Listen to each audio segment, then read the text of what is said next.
সাবেক প্রধানমন্ত্রী পুত্র সজীবদের জয় এই মুহূর্তে ভারতে অবস্থান করছেন। আগামীতে আওয়ামী লীগ কিংবা শেখ হাসিনা তাদের কর্মপরিকল্পনা কি হয় সেটি নিশ্চয়ই হয়তো আমি আর হতে পারবো যে আওয়ামী লীগ আগামীতে কি ঘটাতে যাচ্ছে।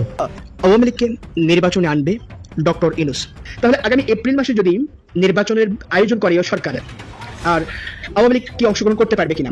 প্রধান উপদেষ্টা প্রেস সচিব মিস্টার শফিকুল আলম তিনি মন গড়া মিথ্যা শুনিয়েছেন সাংবাদিকদের, তিনি সত্য লুকিয়েছেন, তিনি লজ্জায় সত্য গোপন করতে বাধ্য হয়েছেন।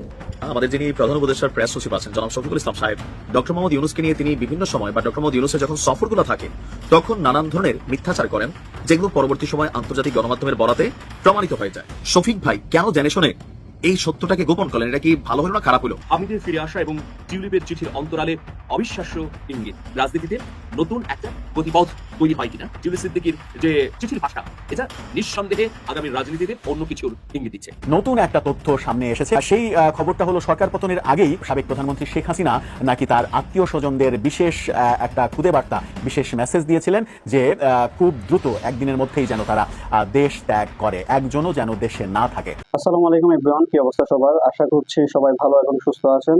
প্রতিদিনের মতো আবারও আরেকটি নতুন ভিডিওতে আপনাদের সবাইকে স্বাগতম। আপনারা ইতিমধ্যে কিছু অংশ বিশেষ এবং টাইটেল এবং থাম্বনেল থেকে বুঝতে পেরে গিয়েছেন ভিডিওটি কতটা গুরুত্বপূর্ণ হতে যাচ্ছে এবং রাজনৈতিক যে চলমান পরিস্থিতি তারাও ধারাবাহিকতা আজকে আমাদের এই ভিডিওটি।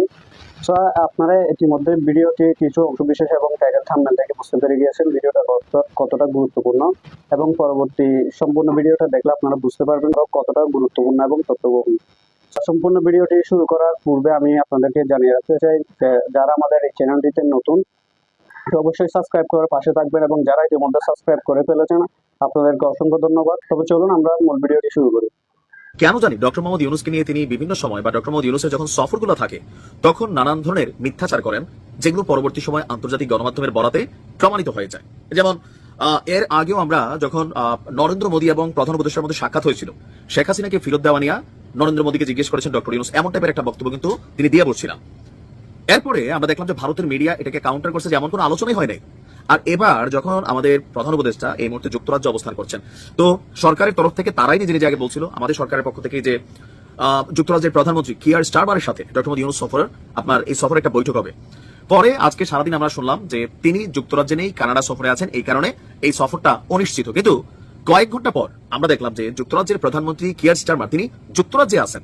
ইভেন ডক্টর মোহাম্মদ ইউনূসের সফরের সময় পর্যন্ত তিনি যুক্তরাজ্যেই থাকবেন। আজকে বুধবার, আমি যখন নিউজটা করছি বৃহস্পতিবার হচ্ছে 12 তারিখ, 13 তারিখ হচ্ছে শুক্রবার, 14 তারিখে তিনি হচ্ছে কানাডায় যাবেন 2 দিনের সফরে। তাহলে উনি কেন, আমাদের প্রেস সচিব যিনি আছেন তিনি কেন এই ধরনের মিথ্যাচার করলেন, এটা নিয়ে কিন্তু গণমাধ্যম ইদানে মানে এই মুহূর্তে খুবই আলোচনা হচ্ছে। রয়টার্সের সূত্র বলছে যুক্তরাজ্যের প্রধানমন্ত্রী কিয়ার স্টারমার তার 2 দিনের সফরে কানাডায় যাবেন, আর এই সফরের কথা কানাডার প্রধানমন্ত্রী মার্ক কার্নি আজকে ঘোষণা করেছে। কানাডার প্রধানমন্ত্রীর দপ্তর বলছে কিয়ার স্টারমার শনি এবং রবি দেশটির রাজধানী অটোয়া সফরে থাকবেন।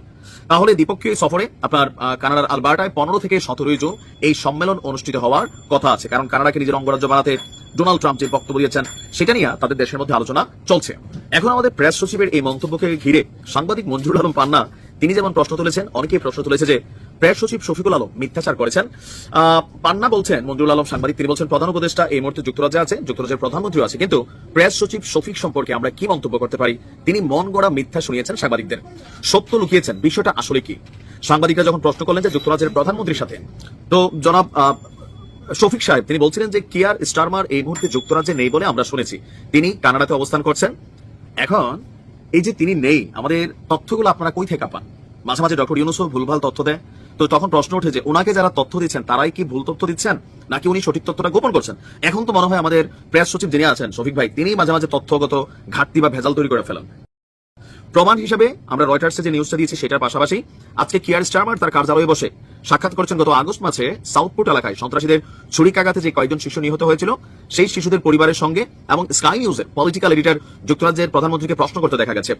আর আজকে বুধবার যুক্তরাজ্যের সরকারের বিভিন্ন বিভাগের জন্য যে বাজেট বরাদ্দ দেওয়া হয়েছে সেই বাজেট নিয়েও হাউস অব কমন্সে পর্যালোচনা করেছেন দেশটির অর্থমন্ত্রী, তার ঠিক ডান পাশে বসেছিলেন যুক্তরাজ্যের প্রধানমন্ত্রী। তাহলে শফিক ভাই কেন জেনে শুনে এই সত্যটাকে গোপন করলেন? এটা কি ভালো হলো না খারাপ হলো? অবশ্যই খারাপ হলো। এখন কোনো কারণে কিয়ারমার ডক্টর ইউনূসের সাথে দেখা না করতে পারে, এটা তার ব্যক্তিগত সমস্যা বা তার সফরগত ইস্যু, কিন্তু এটা থেকে ডক্টর মোহাম্মদ ইউনূসের ইজ্জত কমে যাবে, ইজ্জতটা বাড়ানোর জন্য না। থাকলে দেখা হইতো, এখন নাই, দেখা হচ্ছে না। এখন মিডিয়ার যুগ, ইন্টারনেটের যুগ মুহূর্তের মধ্যে চলে আসে। এখন দেখা যাক শফিক ভাই তিনি তারই অবস্থান নিয়ে আবার কি ব্যাখ্যা দেন। দর্শক, 2024-এর 5 আগস্ট আওয়ামী লীগ সরকারের পতন হয়েছিল। সেই পতনকে নিয়ে নানা রকমের বিশ্লেষণ এখনো হচ্ছে। সেই বিশ্লেষণ আদতে থেমে যাওয়ার নয়, সেই বিশ্লেষণ আরো অনেক দিন ধরে চলবে। ইতিহাসের পাতাতে একসময় হয়তো গবেষণাও হবে এই পতনটা কেন হলো, পেছনে কি কি কারণ ছিল, তখন কি কি ঘটনা ঘটেছিল, এটা নিয়ে হয়তো অনেকে বইও লিখবেন। বাংলাদেশের ইতিহাসের অন্যতম একটি বড় ঘটনাই বটে 5 আগস্টে আওয়ামী লীগ সরকারের যে 15 বছরেরও বেশি সময়কালের শাসনামল, সেই শাসনামলের অবসান হয়েছিল। কিন্তু সেটা নিয়ে নতুন একটা তথ্য সামনে এসেছে এবং গণমাধ্যমগুলো সেটা নিয়ে খবর করারও চেষ্টা করছে, খবর হচ্ছেও। সেই খবরটা হলো সরকার পতনের আগেই, অর্থাৎ 5 আগস্ট যে সরকার পতন হলো, সেই সরকার পতনের আগেই সাবেক প্রধানমন্ত্রী শেখ হাসিনা নাকি তার আত্মীয় স্বজনদের বিশেষ একটা খুদে বার্তা, বিশেষ মেসেজ দিয়েছিলেন যে খুব দ্রুত একদিনের মধ্যেই যেন তারা দেশ ত্যাগ করে, একজনও যেন দেশে না থাকে। শুধুমাত্র আত্মীয় স্বজনদেরকেই এই মেসেজ কি পাঠিয়েছিলেন তিনি, নাকি তার ঘনিষ্ঠজনদেরও এই মেসেজ পাঠিয়েছিলেন? এই মেসেজ কেন পাঠিয়েছিলেন? যখন দেশে একটা অরাজক পরিস্থিতি চলছে, যখন সরকার টালমাটাল অবস্থায় চলছে, তখন আত্মীয়দের বাঁচানোর জন্য, আত্মীয়দের সেফটির জন্য শেখ হাসিনার এই বিশেষ ভাবনা কি সত্যিই ছিল? কি বলছে গণমাধ্যম? এবং শেখ হাসিনার আত্মীয়রাই বা এতদিন পালিয়ে থাকার পরে, অর্থাৎ 10 মাস পরে এই ব্যাপারে কথা বলছেন। শেখ হাসিনা সরকারের পতনের ঠিক আগ মুহূর্তে, অর্থাৎ 3 তারিখে, একেবারে স্পেসিফিক 3রা আগস্ট, তিনি শেখ হাসিনা তার আত্মীয় স্বজনদের বিশেষ একটি মেসেজ পাঠান এবং সেই মেসেজটা তিনি পাঠান হোয়াটসঅ্যাপে। সেরকম খবরই গণমাধ্যম নিশ্চিত করছে। আপনারা গণমাধ্যমের খবরের শিরোনামটা দেখে নিতে পারেন। সেখানে বলা হচ্ছে সরকার পতনের আগেই আত্মীয় স্বজনদের বিশেষ বার্তা দেন হাসিনা। কি বার্তা দিয়েছিলেন তিনি? সেখানে বলা হচ্ছে যে 5 আগস্ট সরকার পতনের আগেই নিজের আত্মীয় স্বজনদের বিশেষ বার্তা দিয়েছিলেন তৎকালীন প্রধানমন্ত্রী শেখ হাসিনা। তার এক আত্মীয় সম্প্রতি এই তথ্য জানিয়েছেন তার ঘনিষ্ঠজনদের। তাদেরই একজন গণমাধ্যমকে নিশ্চিত করেছে দেশ ত্যাগ করতে না পারলে এখন তাকে জেলে থাকতে হতো। অর্থাৎ তিনি যদি সেই সময় শেখ হাসিনার বার্তা শুনে দেশ ত্যাগ না করতেন, তাহলে এই মুহূর্তে তাকে জেলে থাকতে হতো। বিদেশে অবস্থানরত ওই ব্যক্তি ক্ষমতাচ্যুত আওয়ামী সরকারের একজন প্রভাবশালী দায়িত্বপ্রাপ্ত কর্মকর্তা এবং সাবেক সংসদ সদস্যও ছিলেন। শেখ হাসিনার আত্মীয় সংসদ সদস্য ছিলেন, বিশেষ কর্মকর্তা, বিশেষ দায়িত্বপ্রাপ্ত কর্মকর্তা। তিনি শেখ হাসিনার দাদা শেখ লুৎফুর রহমানের পক্ষের একজন আত্মীয়, এমনটাও গণমাধ্যম নিশ্চিত করছে। সূত্র বলছে গত বছরের 4 আগস্ট কারফিউ চলাকালেই মোবাইল ফোনে নির্দেশনা পেয়ে তিনি পরিবারের সদস্যদের সঙ্গে দেশ ত্যাগ করেন এবং অস্ট্রেলিয়া আশ্রয় নেন। অর্থাৎ তিনি যিনি এই তথ্যটা গণমাধ্যমে বলছেন, তিনি 4 আগস্ট অস্ট্রেলিয়ায় পাড়ি জমান, সেই তথ্যটা তিনি জানাচ্ছেন। তিনি এটাও জানান যে শেখ হাসিনা শুধুমাত্র বঙ্গবন্ধু পরিবারের সদস্য ও নিকট আত্মীয়দের দেশ ছাড়ার নির্দেশ দেন। তাদের একটি হোয়াটসঅ্যাপ বার্তা পাঠান তিনি, যাতে লেখা ছিল নো ওয়ান স্টে হেয়ার, অর্থাৎ কেউ এখানে অবস্থান করা যাবে না, কেউ এখানে অবস্থান করো না, সবাই চলে যাও। মানে সবাই চলে যাও, এটা একটা signal, no one stay here, কেউ এখানে অবস্থান করো না, তার মানে বিপদ আসন্ন। এই বার্তার অর্থ বুঝতে কারো সময় লাগেনি, এটা ছিল দেশ ত্যাগের চূড়ান্ত নির্দেশ। সূত্র আরো বলছে আওয়ামী লীগের কোনো নেতা বা অন্য কারো প্রতি এমন বার্তা পাঠাননি শেখ হাসিনা। ওই আত্মীয় এই দাবিও করছেন যে শুধুমাত্র আত্মীয়দের ছাড়া আওয়ামী লীগের কোনো নেতাকে এই মেসেজ তিনি পাঠাননি। আত্মীয়দের নিরাপদে বিদেশে পৌঁছানো নিশ্চিত হওয়ার পর 5 আগস্ট তিনি ছোট বোন শেখ রেহানাকে নিয়ে ভারতে চলে যান, এমনটা দাবিও করা হচ্ছে। ইতিমধ্যে শেখ হাসিনার নেতৃত্বাধীন রাজনৈতিক দল আওয়ামী লীগের সব ধরনের কার্যক্রম নিষিদ্ধ করা হয়েছে। এই যে তথ্য, যারা পালিয়ে রয়েছেন বিভিন্ন দেশে আত্মীয় স্বজনদের, যেমন যুক্তরাষ্ট্র, কানাডা, যুক্তরাজ্য, অস্ট্রেলিয়া, সিঙ্গাপুর এবং ভারতে শেখ হাসিনার বেশিরভাগ আত্মীয় স্বজন পালিয়ে রয়েছে। সেই আত্মীয় স্বজন পালিয়ে থাকার মধ্যে একজন মাত্র সেনিয়াবাদ পরিবারের একজন মাত্র। আপনারা ইতিমধ্যে সম্পূর্ণ ভিডিওটি দেখতে পেরে গিয়েছেন, তো অবশ্যই আমাদেরকে জানাবেন যে ভিডিওটা কতটা গুরুত্বপূর্ণ ছিল এবং কতটা তথ্যবহুল ছিল, আমাদেরকে অবশ্যই জানাবেন। এবং এতক্ষণ পর্যন্ত আমাদের সাথে থাকার জন্য অসংখ্য ধন্যবাদ। তো আজকের মতো এখানে শেষ করছি। সবাই ভালো থাকবেন, সুস্থ থাকবেন। আল্লাহ হাফেজ।